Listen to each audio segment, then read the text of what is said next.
Hey everyone, welcome to Morganton Live. I'm here with my good friend Wendi Craven, and we're going to have a good time today just talking about some just conversations like friends have between one another. And Wendi was very big in helping us with Morganton Live. She worked at the Marriott there in town, and she helped Rossi and us get rooms when we were kind of putting all this stuff together. And so Wendy's been a friend from the very beginning. We made a real connection. Wendi, thanks for being on Morganton Live. Well, you're welcome. I'm happy to be here. Yeah, so Wendi, let's talk. We're going to talk a little different today. We're going to talk just being Southern and proper and all those kind of things. You know, people when I go up, everybody always recognizes my voice for being Southern drawl. It don't make no sense to me, but they say, "Boy, you got a Southern drawl," and I'm proud of that. Mm-hmm. But as a lady, Southern belle, what are some of the things that you've had happen you thought was funny, or the way people do they talk to you and say, "Man, you got a funny accent," or you're not from here?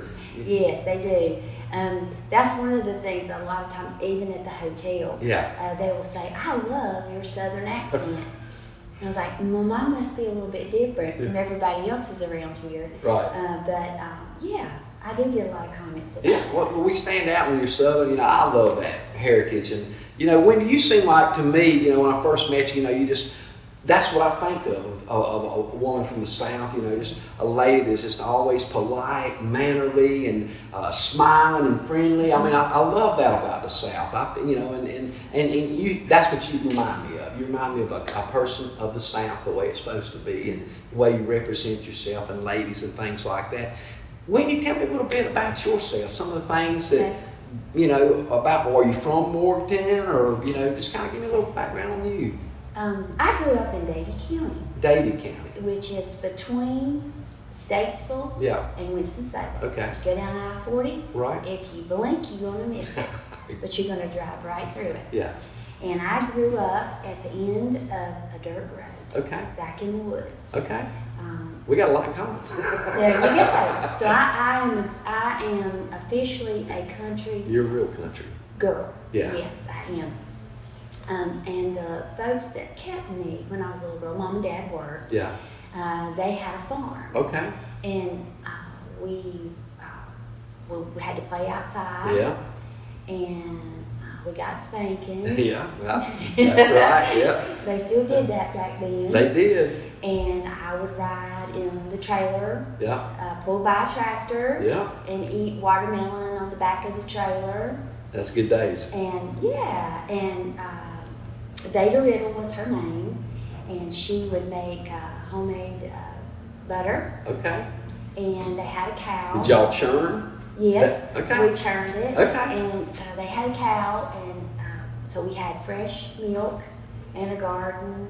So I think you and I are at the age where we're on the verge of the era. That's right. Where we still knew people or had people in our lives who did make their own butter, who did milk a cow.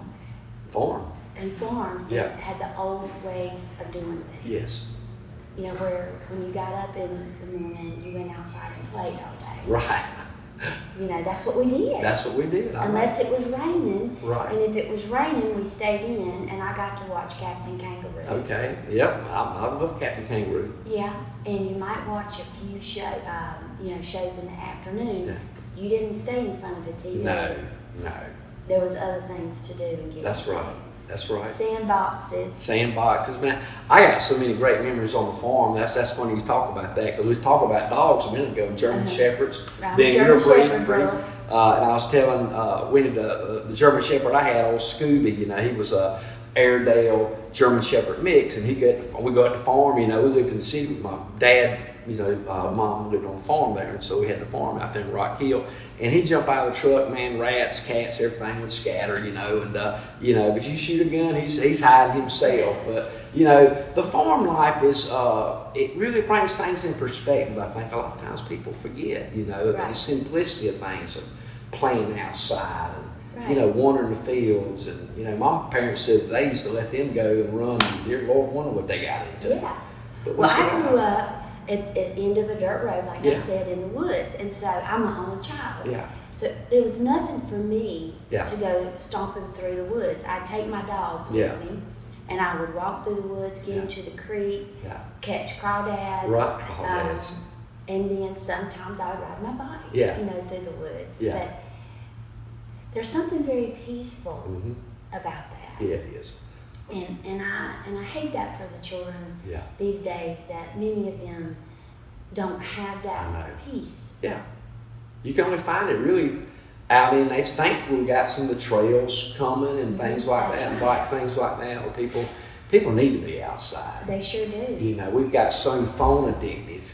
And thank God for phones, thank God for, audio and video and all those kind of things that we have. But, man, taking a break from them sometimes is the best thing. It is. It's very important. I grew up in church. Right. The church was probably a mile from my house. Bethlehem United Methodist Church. That's where I was baptized. And so I went to church on Sunday. So I had a very, traditional, Southern upbringing. Right. And one of the things you and I had sort of communicated about Southern ways. Yeah. So one of the things I had thought about was growing up, women, you wore a dress to church. Right. I mean, you did not wear pants. That's right. Or jeans. I know. Or shorts. You could wear a skirt. Right. But you better have below the knees. You better have your Sunday best on. That's right. And so I have never broken that tradition. So when I go to church, I always wear a dress or a skirt. Right. And I think that's just to show respect. Absolutely. For the good Lord. That's right. I think we have to, people miss that point, but I think we always have to bring our best. And in those cases, a lot of times people say, hey, now we're kind of more in a relaxed society. Right. And people say, wear your jeans and stuff like that. And I'm kind of old school too. I like to present your best in whatever form that is. And I know, some people say, well, that's just an outward thing. But people get their impressions, like Jim Rohn always said. I always listen to him. He talked about, people are going to judge you by the way you look, and they shouldn't. God, but they do. And if you think any otherwise, you're naive. And the way you present yourself in any capacity, I know I've come off many times, not in a professional way, but dressing up and being excellent, man. There's something about it. There is. And it pleases the Lord, I believe. When I try to bring my best to Him, not in a pride way, but in a good way, in a presentation way of saying, "Hey, Lord, here I am." Yeah. And I think that's just a wonderful tradition. It is. That I will never break. Yeah. I think it's important, Mike, like what you said, to bring your best. Yes. Every day, especially when you walk in the house of the Lord. That's right. And so that's me, and it's not a judge. I'm not trying to place judgment on other people. Yeah, it's just that is a Southern tradition. Yeah. And it's one that I choose to keep. When I made my little post about the white pants, is how this all got started. Yeah, exactly. About the white pants after Memorial Day to Labor Day, and that's I see it. And then some people said, "Oh, I thought it was Easter." Well, no, it's not. No, it's Memorial Day to Labor Day, and one of the girls wrote in there that was a hard Southern way, and I was like, you know what? Yeah. I never had thought about it that way, but I think I'm hard Southern. Yeah, you are. Yeah, I'm a hard Southern. There's nothing wrong with that. And there's nothing wrong with that. That's right. And I was like, I take a little pride in that. Oh, man. But yeah, there's funny things about the South. Well, it's anywhere, the culture of where you grew up. That's right. But I think, well, obviously I grew up in the South, so I love it. Yeah. But I think that's one of the things, it's Memorial Day to Labor Day. You can wear white pants or white or shorts, and you have to wear a linen. That's the only time you wear a linen. Yeah. Seersucker, that's it. I'm in trouble. Seersucker, that's it. Yeah. I mean, Yeah. And I love to see a man in a seersucker suit. There you go. There's nothing a bow tie. That's right. That is so Southern. And I haven't done the bow tie thing yet. I think I may be in a tuxedo or something like that. Yeah, there's nothing like a Southern gentleman What in do a you got seersucker suit and a bow tie. I'm gonna have to get my bow tie on, tighten me up, straighten me up. There you go. We talking about traditions, Wendy and I, the one that my mom, you talking about switchings and whippings and things like that. I got 3 whippings in my life. And 2 of them was, I think, back-to-back days in the summertime. I was probably 7 or 8 years old. My mom, I had on shorts. I remember it was hot outside, and she got a switch. And I don't even know what I was getting switched for. I'm sure it was something wrong. But, man, she'd take them leaves, and she'd run me in circles, and then introduced me to my kindergarten teacher. She said, what's this? I said, huh, instead of ma'am. Right. My mom popped me on the cheek, and to this day, ma'am, yes ma'am, the babies and kids, everybody, I always do that. And and then my dad whipped me. My mom gave me a hard time for whipping me. It really didn't hurt me, but I doing something dumb. I took a match and I threw it in a just walked on the street, threw it in a match in a pile of junk, and a can blew up on one of our friends, my neighbor's girl. And cut him, and they were running out there trying to put the fire out, and I'm being stupid, and then Daddy was mad, he's whipping me with the belt, But he really wasn't whipping me hard, he just laid me down, and Mom was giving him a hard time, so he didn't really get into it, but that's all it took for me, and people need that. Right. People say, that's that, but if you got somebody that loves you, that's trying to help you, discipline's a good thing, It is a good thing. In the house of God or anywhere. That's exactly right. In society. And that's what we're talking about, Southern, hospitality. I bet you can make some tea. Can you make tea? I can. In fact, I really love to cook. Okay. And there's nothing more Southern than walking into a house and there's a pot of beans on the stove. Oh, man. Yes. I mean, you can't beat that. That's it. It's growing up, my maternal grandmother, Geneva. Okay. When you went to her house, there was always a pot of beans. Right. On the stove. I mean, that it smelled good when you walked in. It smelled good. That was a tradition. Yeah. And you can't beat some beans, a biscuit or cornbread. That's right. And a fried pie. Did you ever have fried pies? Man, we didn't have fried pies. I wish we would. Grandma was pretty simple. But yeah, I guess they did make some pies. But my mom always makes sweet potato pie. And my nephew and her would eat those things like crazy, and I couldn't stand them. Oh, I love sweet potato pie. But my grandma made fried apple pies out of dried apples. Oh, man. And then, the B&G, Yeah. B&G fried pies.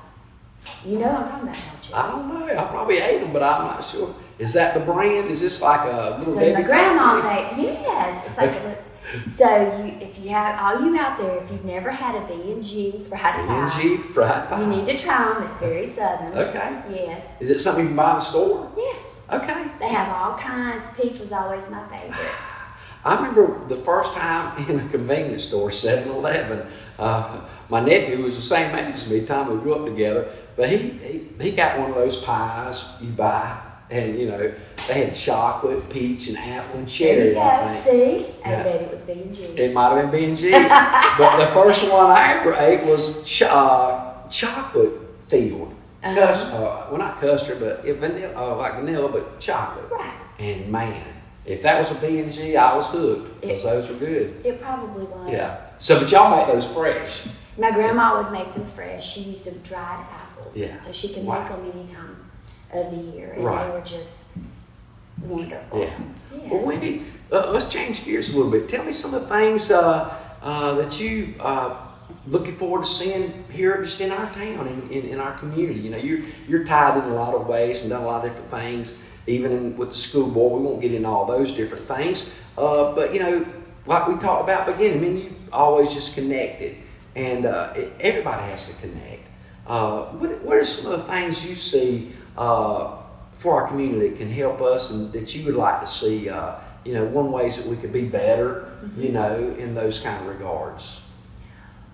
Well, one of the things I think we've made huge gains in is our county commissioners and our Board of Education making peace. Right. That was historical. Yeah. And I think a lot of people missed that. Sure. And the funding for, our schools. Sure. We have a great school system. Yeah. We really do. Yeah. When you look around Sure. other school systems across the state or nation, We are very fortunate. Yeah. Do we have things that we still need to work on? Always. Yeah.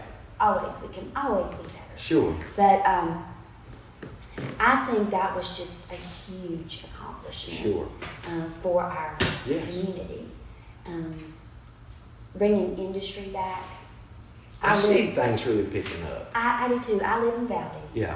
Love. Valdez. Yeah, Valdez. I love it. Y'all, at least y'all got music and food and we do. And things going on. We got Heather Ward down there. Right. She's new, but that's Valdez is nice. It is nice, and I love that small town feel. It reminds me, even though I grew up in the country, it's still got that small feeling to it. So I enjoy living there, but we've got to bring industry back. Yeah, it's got to be that way. We've got to be, so we can be our best. Yeah. Well, I feel the same. I will tell you, Mike, working at the hotel, people absolutely love Warrenton. Oh, yeah. They talk about what a cute place it is. They love walking out of the hotel and restaurants right there, cute stores, boutiques. Right. They love all of that. And the great restaurants. Yeah. So the hotel has made a huge impact to the city of Warrenton. Yes. I will say that. And then we needed it. We needed something downtown, something nice. Yes. So that was a boom. That was just a wonderful addition, and it's made me so aware of all of the international business that has come to our county. Yeah, I know. That's the one thing, Wendi, you're talking up my line now because I'm business and all about business and entertainment and backstores and connecting people, and it's all doing it together, as collectively, and music tying it all together and all those kind of things, and arts and the kids and all that. And I know that's your passions too. But I see things really coming from inward. Everybody's wanting to go out, but I'm wanting to take everything inside that we got here in Burke County. The people, we got some of the best people, and people don't realize the people we've got sitting in our county that's got innovation in their minds, that's got dreams in their hearts. I want the best for everything we're doing here. We've talked about that hotel is the best thing that happened downtown to me because, and then COVID, all that, it kind of was like, oh man. But it's so beautiful, and I want to see that in every capacity. I want the streets like that. I want the highways like everything dressed up, cleaned up. And people say, man, I wish our town was like Morganton. Right. Look at the streets. We've got some things to do that I want to do. It's just basic house cleaning. Just cut things back, cleaning up a little bit. Right. But dressing up, being our best on. I don't like to get spiritual things in what I'm doing because it shuts some people off. But that's what moves us. Our passions, that's what moves everybody, whatever you're doing. And for me, it's on earth as it is in heaven. That's exactly right. And we got gold streets. What were you gonna say? As above, so below. Say that again. As above, so below. That's right. That's right. Right, and as a principal, I'm very competitive. Yes. I always want to be number one in everything, right? So I'm feeling it, right? So. And I want my community to be the very best that it can be. And I think, too, embracing the arts. Oh, man. I think is so huge and important for our students. Yes. And if I had to say that's one area that I do believe we need to do a better job in. Yes. Is offering more of the arts to our students, but also in doing that, embracing our local culture. Yeah. Such as bluegrass music. Yeah. I mean, that's huge. That's huge. Yeah. And we're gonna play music. We're gonna have it all right here. Right, but for the students, not to just learn about music, but what is culture, it's a different way of playing. Exactly. It's like, but this is what is in our community. These are important people from our community. Right. Don't lose this tradition. Don't lose this tradition. So I think that is very critical for us never to forget where we came from. Exactly. And I always have tried to live my life that way. Never forget where I came from. That's whether right. it was that little country girl that grew up at the end of the dirt road, Right. or that special education teacher sitting Right. in that classroom, Right. you know, or that principal sitting behind that desk, Right. or George and Christine's daughter. Yeah. Do you know what I mean? Yeah. I don't ever want to forget that. Yeah. And Remember. And to remember. Yeah. And so I think that we need to do a better job with our arts. Yeah, I'm with you 100%. And to put more money towards our arts, so that our students don't miss their culture, but also to learn the cultures of others. Because once you learn cultures of others, I think it makes you a better human being. It does. It connects. And it connects, and it takes you outside of your comfort zone. It does. And it makes you more empathic and person. Yeah, exactly.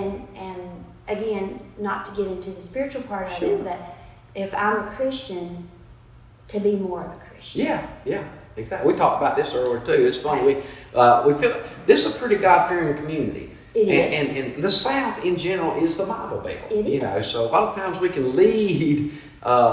We just talk about everybody's Christian, God-fearing, all the clubs open up in prayer, and we're fortunate in that regard, I believe. But at the same time, just because a lot of times people say they're a Christian, and their attitude or their we all are growing.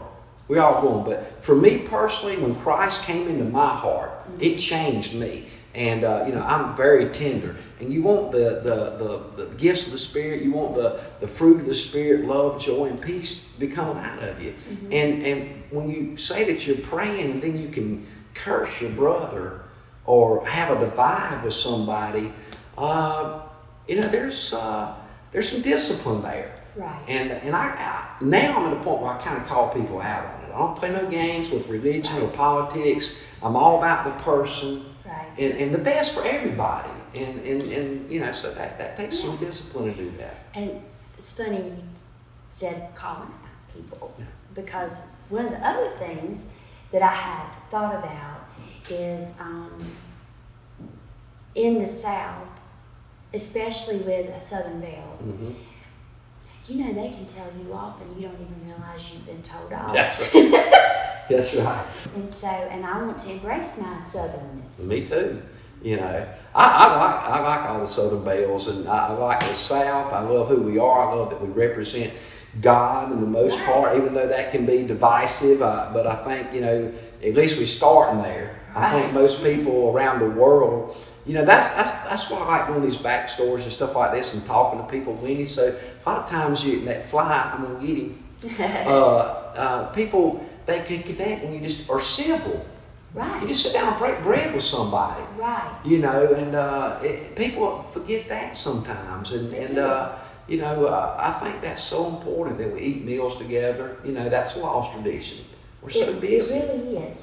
I used to go every Sunday to my paternal great-grandparents, and we had a meal every Sunday. Yeah, we did too. Together, and we have lost that. Yeah. And that is very important. So it's got to be something we set up. Yeah. Can we talk about some Southern food? We can. We're going to talk about some Southern food. We're going to change gears. I'm hungry anyway. I love to cook. Okay. And I grew up in Dade County, which that's close to Lexington. Okay. Barbecue. Is that what you're going to talk about? So you couldn't go a couple miles, and there was a little barbecue place growing up. And we have all our different styles here in North Carolina. Yeah. And I think that's really, and I like all of them. I just want to say I like all of them. I don't want to get in a contest because I like all of them. That's right. But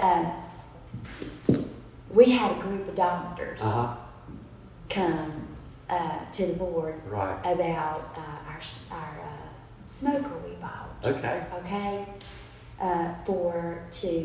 To take around to the schools for the students occasionally, it's not that often. Right. To experience it. Yeah.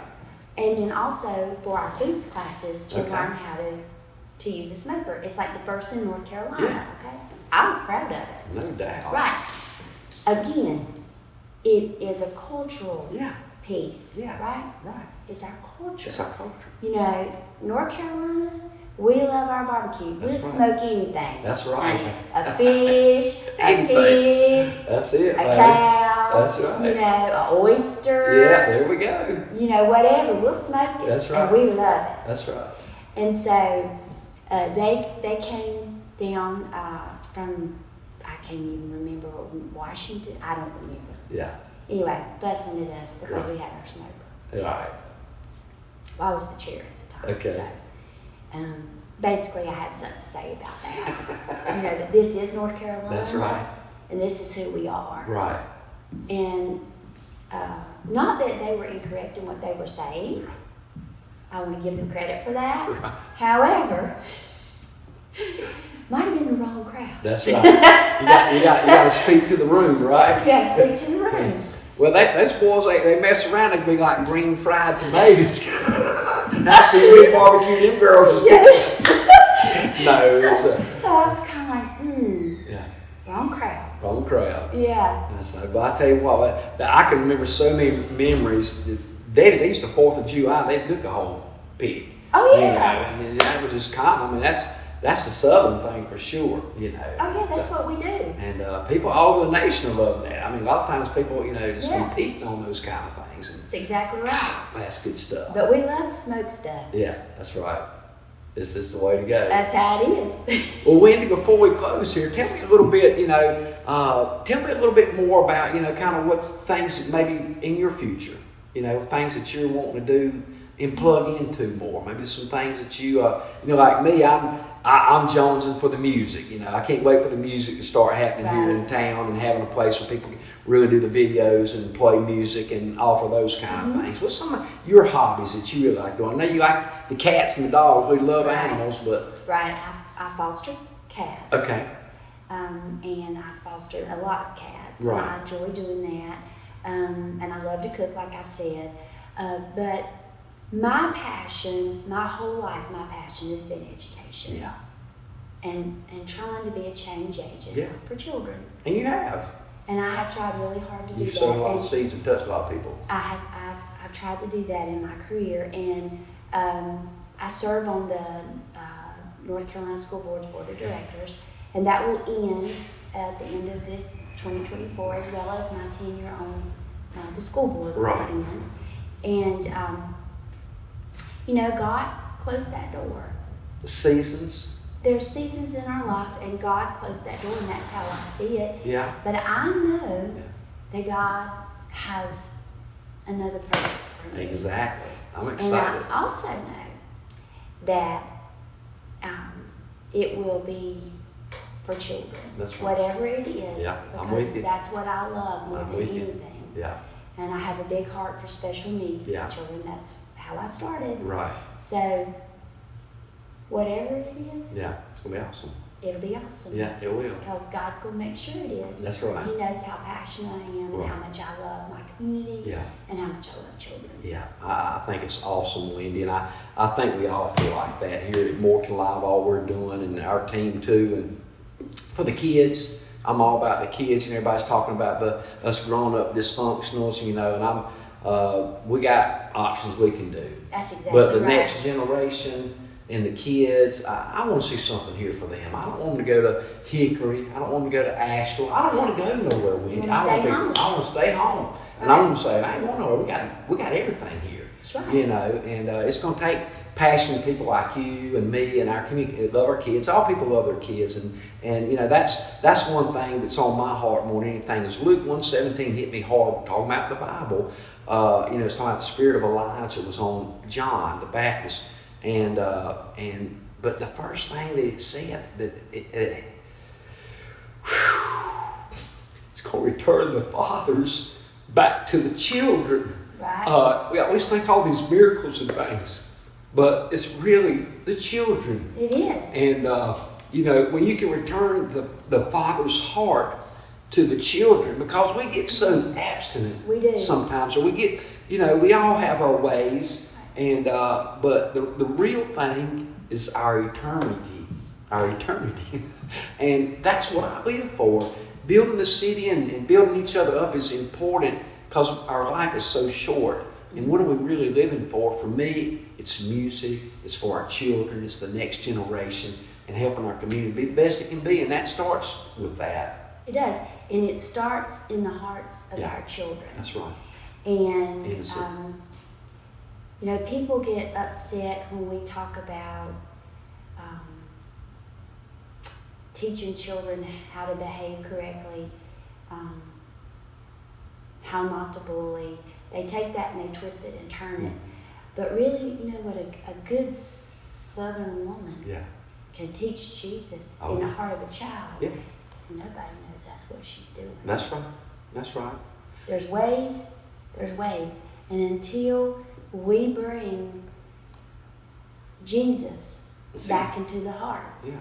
Thanks for joining us at Morganton Live. Thanks, Wendi, for being here. And we look forward to talking more. We're going to be connecting with everybody. Look forward to you joining us, looking at the website, see what all we're getting ready to do. You're going to hear the sounds. You're going to hear all the different people that we're interviewing, the businesses and things. So thanks for being with us today. We'll talk to you next time.